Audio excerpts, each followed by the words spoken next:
अस्सलाम वालेकुम, this is Sarnoor and we are learning English language. आज की हमारी क्लास पास कंटिन्यू की फॉर्मेशन के हवाले से है कि आया पास कंटिन्यू का जुमला बनता कैसे है, इसका स्ट्रक्चर क्या है, फार्मूला क्या है या फॉर्मेशन क्या है। आइए क्लास की तरफ चलते हैं। सबसे पहले एज यू नो दैट के अफर्मेटिव सेंटेंस बनाया जाता है। अफर्मेटिव सेंटेंस जिसको हम कहते हैं इकरारिया जुमला या सादा जुमला। इसमें एज यू नो दैट तमाम टेंसेस के शुरू में जो है आपके सब्जेक्ट का इस्तेमाल होता है और आप बहुत अच्छी तरीके से जानते हैं कि सब्जेक्ट होता क्या है जी। तो आगे चलते हैं। काम करने वाला को सब्जेक्ट कहा जाता है। इसके बाद आपको वॉज और वर नज़र आ रहा है। सब्जेक्ट के लिहाज से या तो वॉज लगेगा या फिर वर लगेगा। इसके बाद verb as you know that की एक्शनल सेंटेंस है और कंटिन्यू फॉर्म में है, तो वर्ब की कंटिन्यू फॉर्म वाली जो है फॉर्म यूज़ की जाएगी, यानी कि आईएनजी फॉर्म वाली प्रोग्रेसिव फॉर्म जो है यूज़ की जाएगी यहाँ पर वर्ब की।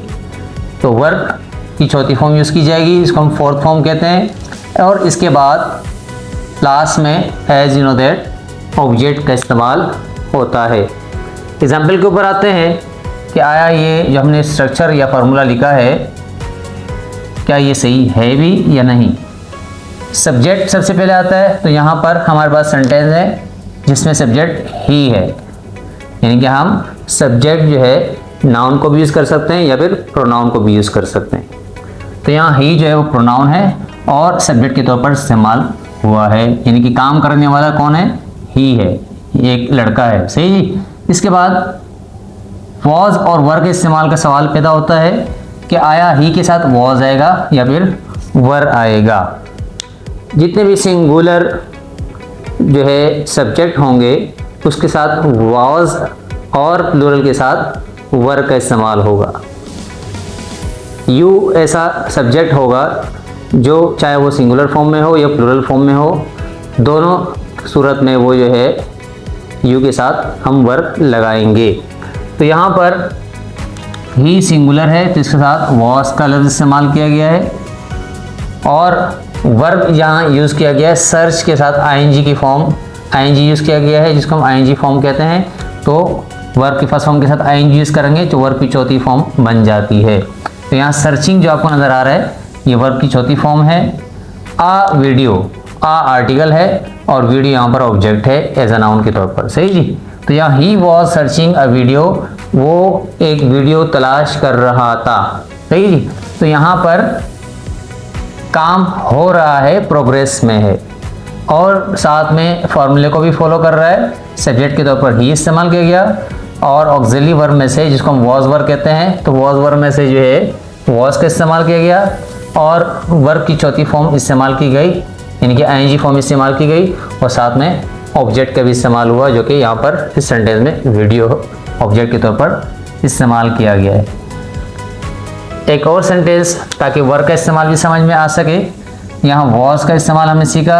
अगले सेंटेंस में आप देख रहे हैं दे एक से ज़्यादा के लिए इस्तेमाल होता है। दे का मतलब होता है वो, ठीक, तो ये एक से ज़्यादा के लिए इस्तेमाल होता है। तो यहाँ प्लूरल फॉर्म है, यानी कि दे है, एक से ज़्यादा की बात हो रही है। तो यहाँ जब प्लूरल होगा सब्जेक्ट तो उसके साथ हम वर का इस्तेमाल करेंगे, सही। तो यहाँ वर इस्तेमाल हुआ है। इसके बाद टॉकिंग वर्ब के तौर पर इस्तेमाल हुआ है आईएनजी फॉर्म में। विथ ईच अदर, विथ यहाँ पर प्रीपोजिशन है और ईच अदर जो है यहाँ पर ऑब्जेक्ट है। They were talking with each other, वो एक दूसरे से बातें कर रहे थे। ऊपर वाले सेंटेंस की उर्दू किया है, he was searching a video, वो एक वीडियो तलाश कर रहा था, वो एक वीडियो तलाश कर रहा था। दूसरे सेंटेंस की उर्दू है, they were talking with each other, वो एक दूसरे से बातें कर रहे थे। तो दोनों सेंटेंस पास्ट कंटिन्यू के हैं। इसका जो अफर्मेटिव जुमला है इसका नेगेटिव किस तरह से बनाएंगे, उसका फार्मूला कुछ इस तरीके से है। सब्जेक्ट एज इट इज़ अपनी जगह पर होगा जैसे अफर्मेटिव में था, वॉज वर्ब भी अपनी जगह पर होंगे जैसे अफर्मेटिव सेंटेंस में था। यहाँ सिर्फ इजाफा एक लफ्ज़ का होगा जो कि नॉट है और ये ऑक्सिलरी वर्ब के बाद इस्तेमाल होगा। नॉट ऑक्सिलरी वर्ब के बाद इस्तेमाल होगा पास्ट कंटिन्यू के जुमले को नेगेटिव बनाने के लिए। एग्जाम्पल के ऊपर आते हैं। इन्हीं एग्जाम्पल्स को दोबारा यहाँ ले लेते हैं। यहाँ हमने कहा he was searching a video, अगर हम इसको इनकारिया बनाएंगे तो क्या नोट लगा रहे हैं, he was not searching a video, वो वीडियो तलाश नहीं कर रहा था। सही, तो ये नेगेटिव में चेंज हो गया सिर्फ नोट लगाने से। तो they were not talking with each other, वो एक दूसरे से बातें नहीं कर रहे थे। तो यहाँ नहीं के लिए यहाँ नॉट क्लॉज इस्तेमाल हुआ है, जो कि इस जुमले को नेगेटिव बना रहा है। इसके बाद सिंपल इंटरोगेटिव की बात करते हैं, जिसको हम सवालिया जुमले कहते हैं। तो यहाँ जैसे आपको यहाँ ऑक्सिलरी वर्ब नज़र आ रहा है वॉज वर्ब, तो यही ऑक्सिलरी वर्ब शुरू में आ जाएंगे, जुमले के शुरू में वॉज वर्ब आ जाएंगे, जो कि सिंपल इंटरोगेटिव को फॉर्म करेंगे। तो यहाँ वॉज वर्ब स्टार्टिंग में आ जाएंगे, या तो वॉज आएगा या तो वर आएगा, अकॉर्डिंग टू द सब्जेक्ट। जो भी सब्जेक्ट होगा उसके में से उसके हिसाब से हम यहाँ पर या तो वॉज लगा देंगे, यहाँ पर वर लगा देंगे। इसके बाद वर्ब की चौथी फॉर्म का इस्तेमाल होगा, फिर ऑब्जेक्ट का इस्तेमाल होगा, और लास्ट में क्योंकि जब हम सवालिया जुमला बना रहे हैं तो इसमें लास्ट में क्वेश्चन मार्क लगा देंगे, सवालिया निशान लगा देंगे। एग्जाम्पल के ऊपर आते हैं। इन जुमलों को दोबारा ले लेते हैं।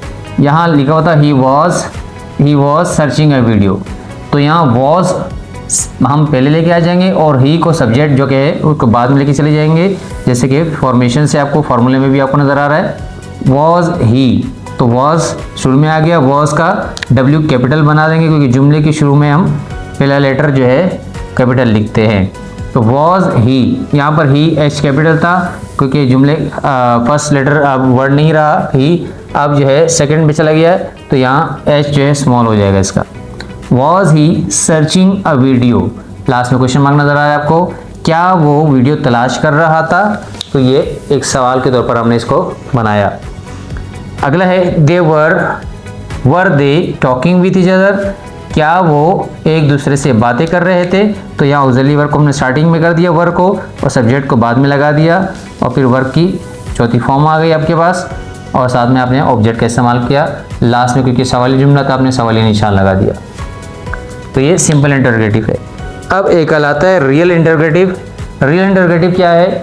रियल इंटरोगेटिव जो भी सेंटेंसेस हम WH से बनाते हैं, पिछली क्लास में भी बता चुका हूँ इस हवाले से, जो भी सवाल हम WH वर्ड से यानी कि वाई, व्हेन, वेयर, हाउ, इन अल्फाज से अगर कोई हम सवाल बनाते हैं तो वो रियल इंटरोगेटिव सेंटेंस कहलाते हैं। सही, तो यहाँ पर इसके साथ भी इस्तेमाल हो सकता है। किस तरीके से? सबसे पहले WH क्योंकि शुरू में ही लगता है, उनमें से कोई भी सा भी वर्ड यहाँ पर हम यूज़ कर लेंगे, और एज इट इज़ जो इंटरोगेटिव का स्ट्रक्चर था पहले वो सिंपल इंटरोगेटिव का, वो एज इट इज़ सारा उठा लेंगे, सिर्फ इसके स्टार्ट में हम WH लगा देंगे। जैसे आप देख रहे हैं वॉज वर लगा हुआ है, फिर सब्जेक्ट यहाँ लगा हुआ है, फिर वर्ब की चौथी फॉर्म नज़र आ रही है आपको, फिर ऑब्जेक्ट सेम टू सेम है, और लास्ट में फिर क्वेश्चन मार्क है। यानी कि इंटरोगेटिव के साथ शुरू में हम WH लगा देंगे तो वो जो है वो सेंटेंस क्या बन जाएगा? रियल इंटरोगेटिव बन जाएगा। एग्जाम्पल के ऊपर आते हैं। Why was he searching a video, वो वीडियो क्यों तलाश कर रहा था?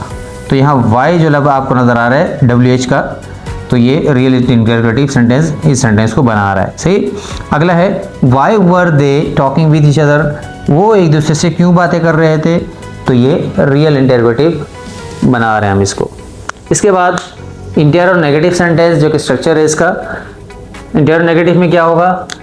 As it is was were अपनी जगह पे आ जाएंगे शुरू में जुमले के, फिर सब्जेक्ट का इस्तेमाल होगा, और सब्जेक्ट के बाद क्योंकि नेगेटिविटी भी है तो हम नोट लगा देते हैं सब्जेक्ट के बाद, और फिर वर्ब की चौथी फॉर्म यहाँ पर नज़र आ रही है आपको, और फिर ऑब्जेक्ट, और लास्ट में क्वेश्चन मार्क लगा दिया जाएगा।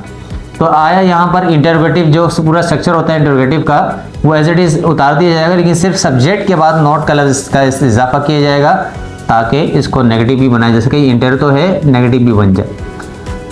एग्जाम्पल के ऊपर आते हैं। Was he not searching a video, क्या वो वीडियो नहीं तलाश कर रहा था? तो यहाँ सवाल भी है और नेगेटिविटी भी है। Were they not talking with each other, क्या वो एक दूसरे से बातें नहीं कर रहे थे? तो यह नेगेटिविटी भी है और इंटरोगेशन भी है, यानी कि सवाल भी पूछ रहे हैं और नेगेटिविटी भी है। यहाँ पर इंटेरो नेगेटिव इसलिए स्ट्रक्चर का नाम रखा गया है। केस में सवाल भी पूछेंगे, इंटरोगेशन भी होगी और नेगेटिविटी भी होगी, यानी कि नेगेटिव नॉट का लफ्ज़ भी इस्तेमाल हो रहा होगा, क्योंकि ये कंटिन्यू फॉर्म के कंटिन्यू टेंस है, इसलिए सिर्फ नॉट लगाने से जो है जितने भी कंटिन्यू टेंसेस हैं उसमें सिर्फ नॉट लगाने से उसका नेगेटिव बन जाता है। सही है। तो आज हमने फॉर्मेशन सीखी कि पास्ट कंटिन्यू का जो जुमला है वो बनता किस तरीके से है, वर्ब उसमें कौन सी फॉर्म में इस्तेमाल किया जाता है और ऑक्सिलरी वर्ब कौन से यूज़ किए जाते हैं, ये भी आपने आज कंफर्म किया। जैसे कि पिछली क्लासेस में सारे सेंटेंसेस में हमने जो कॉमन चीज़ आ रही है वो सब्जेक्ट है, शुरू में जुमले के शुरू में सब्जेक्ट का इस्तेमाल होता है, और उसके बाद जो वर्ब होता है या ऑक्सिलरी वर्ब होता है सिर्फ उसका डिफरेंस आता है। बाकी टेंसेस से हट के आई टेंस जब आप बना रहे होते हैं तो उससे जो डिफरेंशिएट करता है दूसरा टेंस तो वो उसका वर्ब होता है या उसका ऑक्सिलरी वर्ब होता है। सही, तो यहाँ पर क्योंकि ये हम कंटिन्यू टेंस को पढ़ रहे हैं, पास्ट कंटिन्यू टेंस को पढ़ रहे हैं, तो इसका ऑक्सिलरी वर्ब जो है दूसरे कंटिन्यूस की जो सेंटेंसेस होंगे उसको उसके ऑक्सिलरी वर्ब उसको डिफरेंशिएट करेगा, यानी कि उसको उसमें फ़र्क करेगा। तो यहाँ पर वॉज और वर का इस्तेमाल हुआ है। और जैसे कि आपको पिछली क्लास में पास्ट इंडेफिनिट में मैंने बताया था, नॉन एक्टिव सेंटेंसेस के अंदर वॉज और वर्ब का इस्तेमाल होता था, नॉन एक्टिव सेंटेंसेस में वर्ब नहीं होता था, तो वहाँ ये पास्ट के स्टेट वर्ब कहलाते थे। यहाँ पर क्योंकि इसके साथ वर्ब आईएनजी फॉर्म में यूज़ हो रहा है तो यहाँ पर स्टेट वर्ब नहीं कहलाएंगे बल्कि ये ऑक्सिलरी वर्ब कहलाएंगे, या दूसरे अल्फाज में जो पुराने ग्रामर हैं उसको हम हेल्पिंग वर्ब भी कहते हैं। तो या तो ऑक्सिलरी वर्ब या हेल्पिंग वर्ब दोनों में से कोई भी वर्ड यूज़ आप कर सकते हैं वॉज और वर्ब के लिए। सही है जी। तो यहाँ पर ऑक्सिलरी का इस्तेमाल हुआ और वर्ब की आईएनजी फॉर्म का इस्तेमाल हुआ।